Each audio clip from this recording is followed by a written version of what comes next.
jealousy. Narrated Jabir ibn Atiq. The Prophet, may Allah's peace and blessings be upon him, said, "There is jealousy which Allah loves, and jealousy which Allah hates.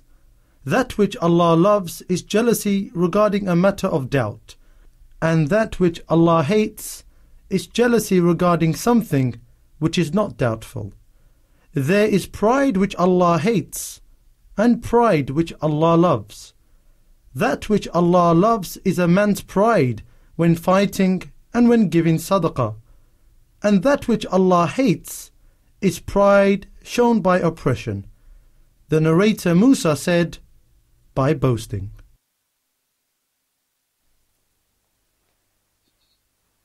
Assalamu alaikum and welcome to another episode of Purification of the Soul. In the last few episodes we were talking about envy, the causes of envy, the definition of envy, and inshallah in this episode we'll discuss some of the remedies for envy. First of all, let's have a recap on what is the Islamic definition of envy or hasad. Is it the want to deprive a person of a blessing that Allah has given him? Exactly, that's exactly right. That when a person sees a blessing that he's jealous of, and he wants the other person to be deprived of that blessing. And this is the crux of envy, or jealousy, or hasad in Islam. This type of disease, because it's so evil, deep-rooted in many different types of other diseases, and deep-rooted in sin, then this type of disease must be dealt with knowledge as well as action. So the first thing is, in terms of knowledge, one should know with certainty that envy is very harmful to the person who is envious, both in this life and in the akhirah, in the hereafter. He should know that the envy cannot harm the one who is being envied, but instead it benefits him both in this life and the akhirah. The more a person comes to this realization, the more he realizes that by being jealous of someone, he's only becoming an enemy of his own self. And this will aid him in removing this disease from himself. So he should know that he's also earning the wrath of Allah subhanahu wa ta'ala. Because envy is a sin. In reality, the envious person is angry with Allah's decree and with his division of blessings among his worshippers. In fact, the envious person has questioned the justice of Allah by detesting a particular blessing that Allah subhanahu wa ta'ala has given to someone. This is a great crime against Allah subhanahu wa ta'ala. So, how would we put this in light of some of our examples?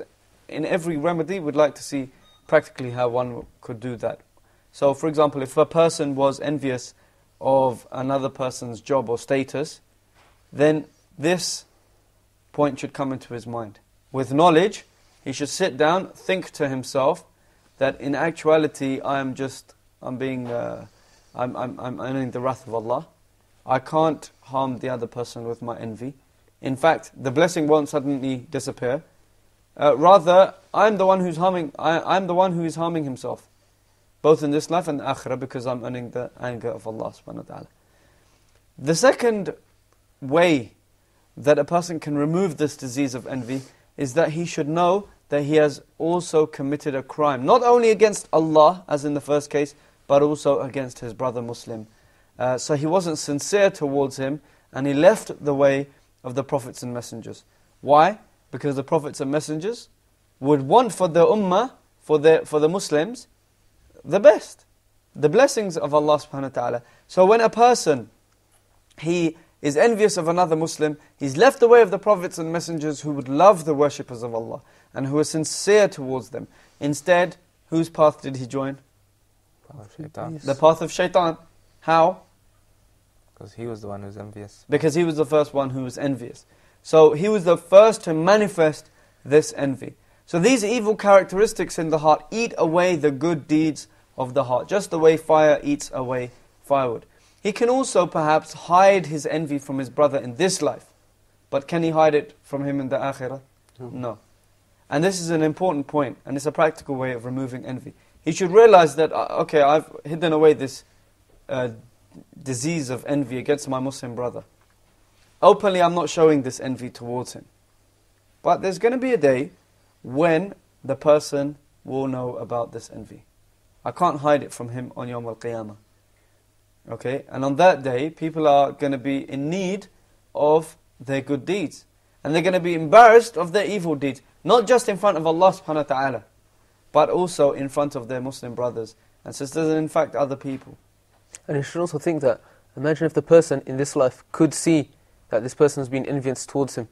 Yeah. The person that's been envious, he'll be embarrassed of a person. The one who has the envy. And Yeah, he should know that Allah is always seeing him. Allah can see what's in his soul. Always seeing him. That's another very good remedy. That one should realize that Allah knows what is in the hearts. So He knows about the envy of this person. And He will conceal it maybe in this life. But in the akhirah, the other people will also know about this person's envy. So it will be known on that day that he was jealous of his brother, and how he had a deep desire in his heart for the blessings that Allah gave to his brother to be removed from him. And again, you can see how this is a great practical way of removing envy. Because once he realizes this and he thinks about this, whenever envy leads him to do something, then inshallah he can calm down the burning rage inside him. The third way that he can remove himself from any kind of envy is that he should ponder over the harms of envy on a person's worldly life. So he should know that the envious person will always be in a state of grief. He will always be in a state of sadness. He will always feel pain every time he sees the one who he envies being increased in blessings. So the person will remain in this sad state, with his heart occupied with this envy, and it will only be harming his own self. In the last episode we talked about depression. Exactly, depression. So when a person, he's envious, and he's preoccupied with the object of his envy, it may cause them a lot of depression and bad feelings inside him. Yeah. So it's only harming himself. He's only harming himself. And this is the point that we want to get across.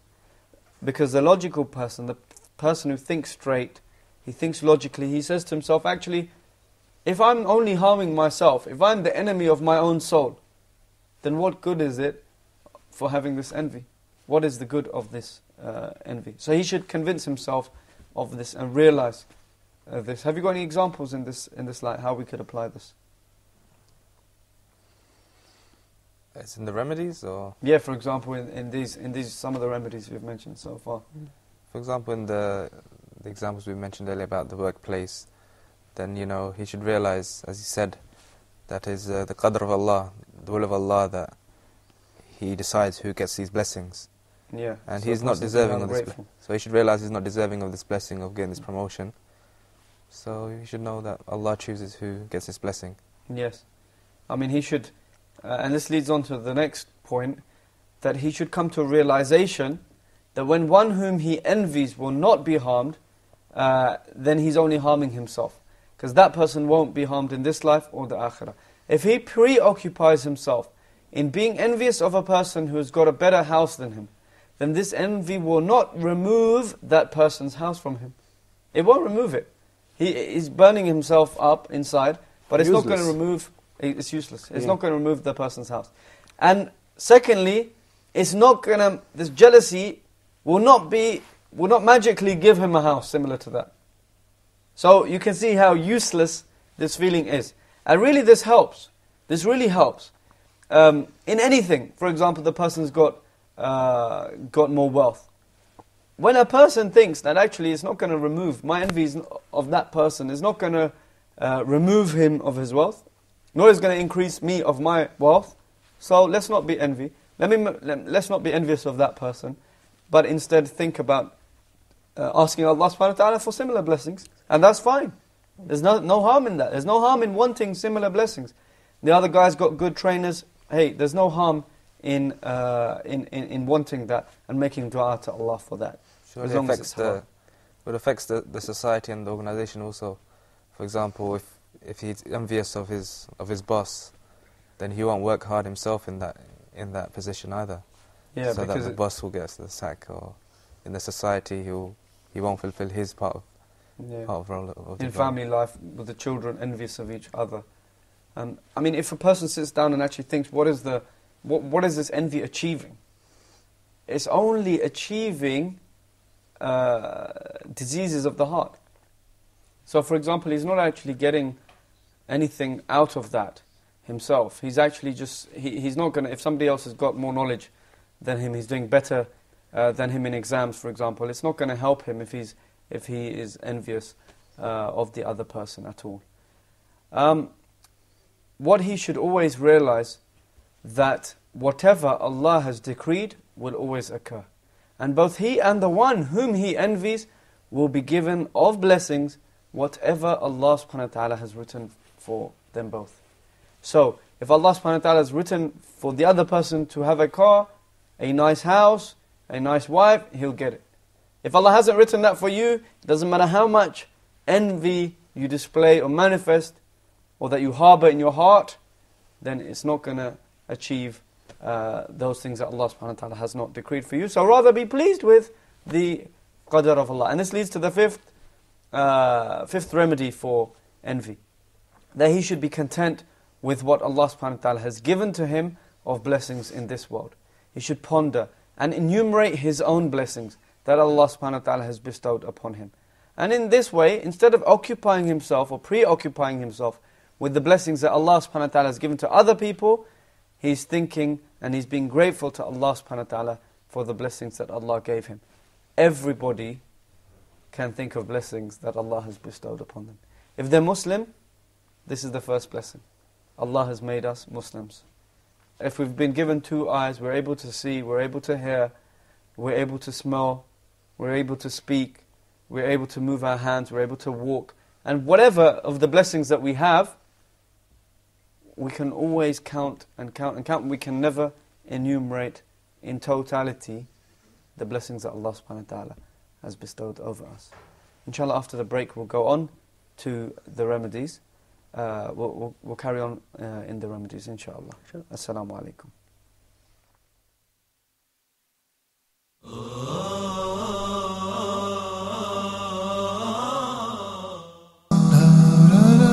Be proactive. Dr. Haytham Al-Haddad teaches us how to take a conscious control over our life, set our goals and work to achieve them in Islam.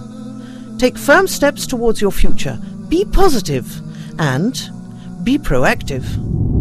Every single Muslim needs to have in order to be an effective person. So proactivity in Islam, how to serve our religion and how to serve our life and our guides through all of this. The proactive person is always motivated. The proactive person always have high ambition. The proactive person, he will not lose his time. He will not waste his time. The proactive person is a generous person.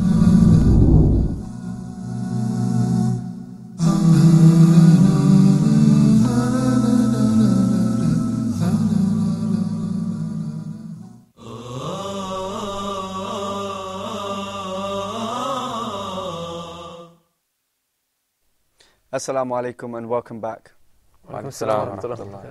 We were talking about some of the remedies for envy, and we mentioned a few of them so far. Let's have a recap of the ones we've mentioned so far. You could say the first one was knowledge with certainty, that the envy that you have is not going to benefit you. It will not benefit you. It's useless. It would only further increase you in sin and depression. Why is it useless? Because he won't gain anything from envying someone. In what sense, Kudras? That if he envies a person, it doesn't make a difference. It won't give him that blessing or take it away from the other person. Yes, so if he's envious of someone who has a car, he wants that car to be removed from that person, the blessing. It doesn't matter, that envy is not going to remove the car. And neither is it going to gain him a car, magically. It doesn't do that. Envy doesn't work in that manner. What else? So if a person, he realizes this is a remedy for envy. Yes, what else? That he should make dua for the person, that Allah increases him in that blessing. We're going to come to that one, inshallah. What else? That he should be grateful. He should be grateful and ponder over the blessings that Allah has given him.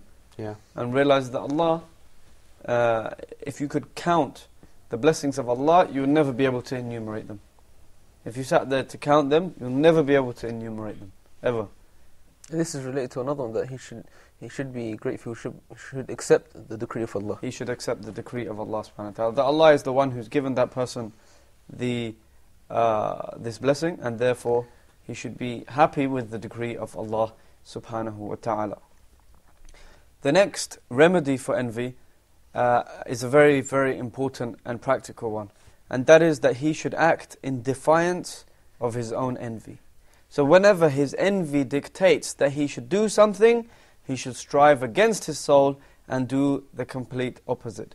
So for example, if he walks by a person who has a beautiful car, and he envies him for that car, he wants to remove that blessing, that car from that person. What could he do? He could perhaps use his ring and just scratch the whole car, okay, out of envy for that car. Okay, so when his soul tries to entice him to do this, what should he do? He should act in defiance of his soul. He should first of all realize that this is actually coming from envy. And then he should act in defiance of what envy is telling him to do. So he should refrain from acting in consequence of this envy. So he should refuse to obey his soul and scratch the car with his ring, for example. And this is maybe a common example.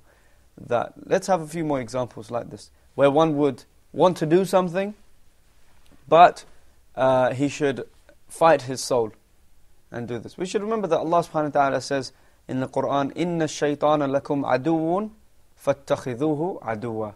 The shaitan is your enemy, so take him as your enemy. If you take him as an enemy, then of course that means by acting in defiance of what shaitan is ordering you to do. In the same way here, you should take the envy as an enemy. Okay, the envious soul is like your own enemy. So when it commands you to do certain things, we should avoid it.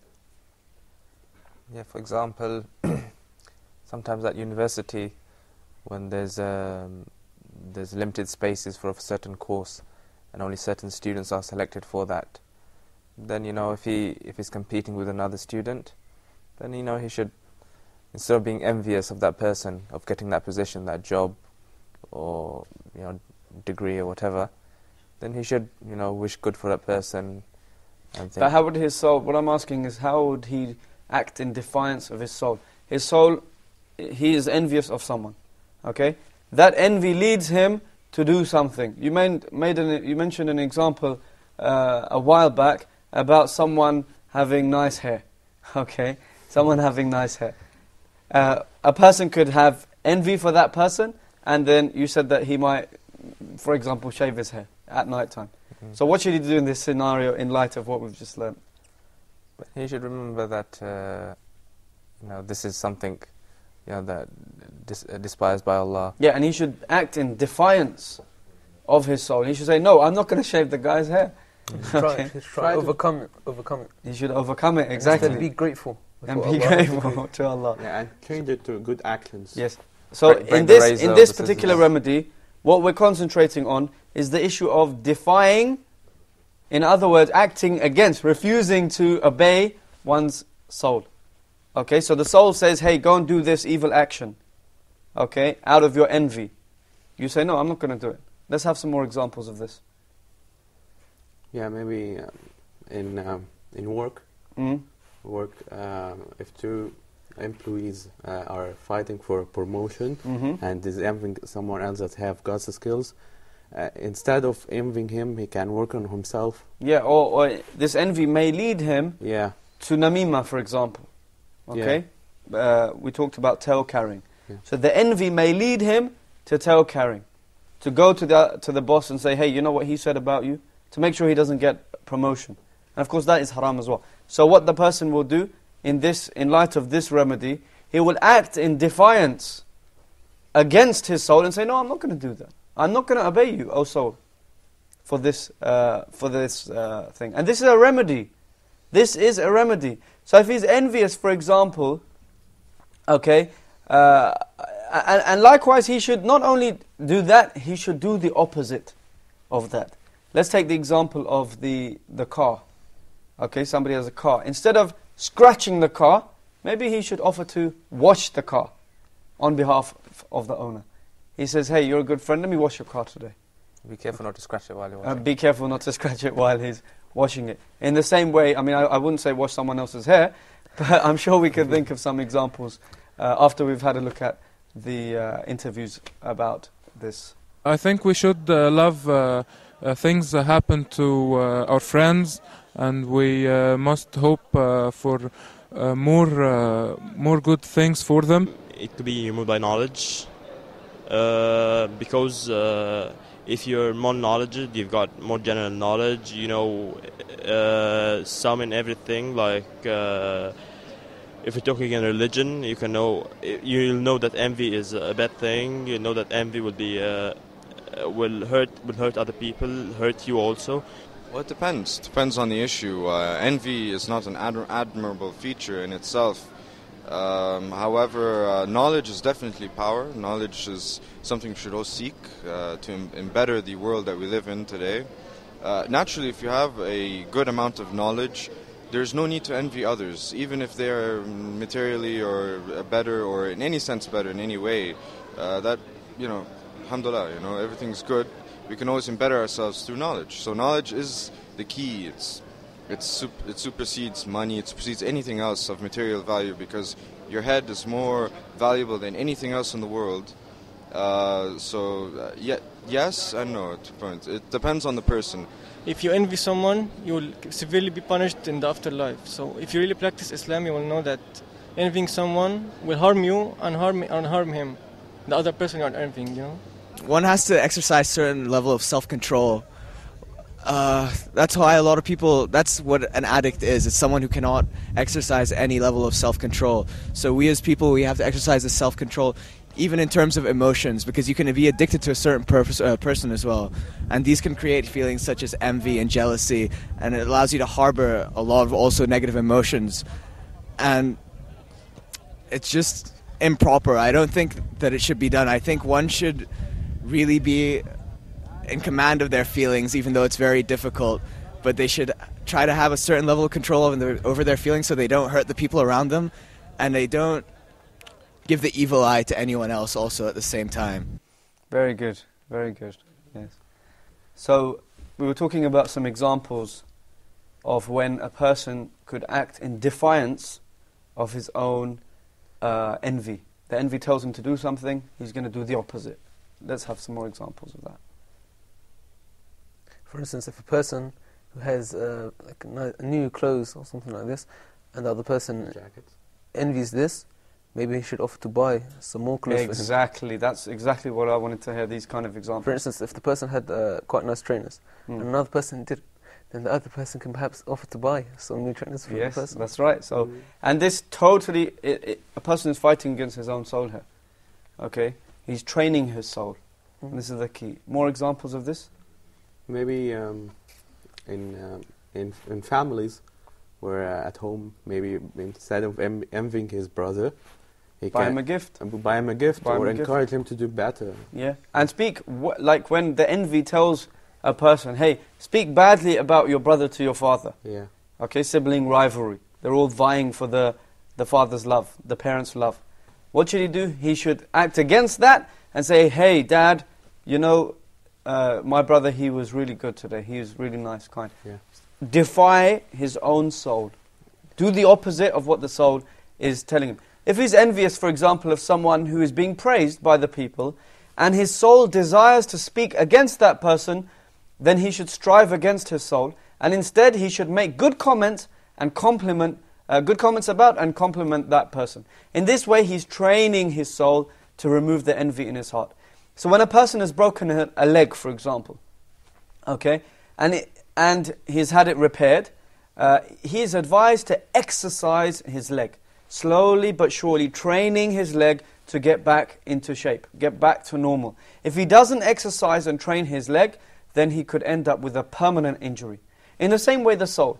Okay, the soul is exactly the same. It needs to be trained. It needs to be cultivated. It has to remove the diseases of the heart. Remember we said the human being is made of 3 components. What were they? The ruh, the soul. The ruh is one of them, body. The soul. The body is another. And intellect. And the mind, the intellect. Okay, when we see the diseases of the body, okay, someone's broken his leg, broken his arm, then we're quick to repair them. Okay? In the same way, when we have diseases of the soul, such as envy, and anger and these kind of things, we have to train the soul. We have to repair it, but then train the soul to get out of these bad habits. And this is very important. So if a person's soul craves to be proud and arrogant against the one who he envies, then he should try his best and force himself to remain humble and modest in front of that person. If his soul wants to be horrible to the person he envies, he should make every effort and compel himself to be good to that person. In this way, the one whom he envies will return the kindness and modesty back to him. And this, in turn, will lead the envious person to show kindness. So it's like a circle. It is difficult not to show kindness to someone else that does show you kindness and happiness. Often one loves people who love him. So for example, I don't like that person, so I speak good about him in front of him. I act good to him. Then he in turn acts good to me. And this will make my soul change from the false, if you like, the false kind of being good to him, and being trained to be naturally good to him. Why? Because he's doing good to me. And I like people who do good to me. This is normal.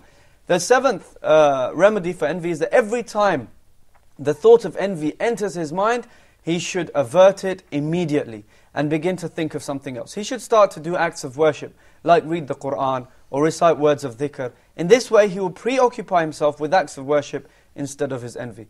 The eighth remedy for envy is that he should make dua for the person that he envies. He should sit in private and ask Allah and beg Allah that He actually increases the one whom he envies with goodness. So if a person is jealous of someone who has got a lot of wealth, then he should make dua to Allah that that person is increased in wealth.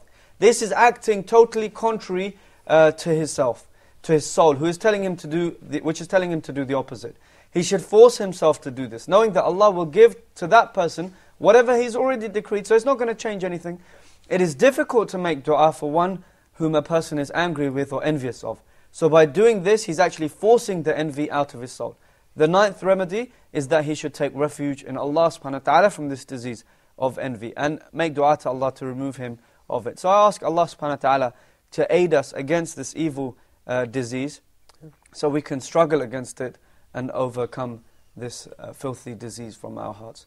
وصلى الله وسلم وبارك على نبينا محمد وعلى آله وصحبه أجمعين. السلام عليكم ورحمة الله وبركاته.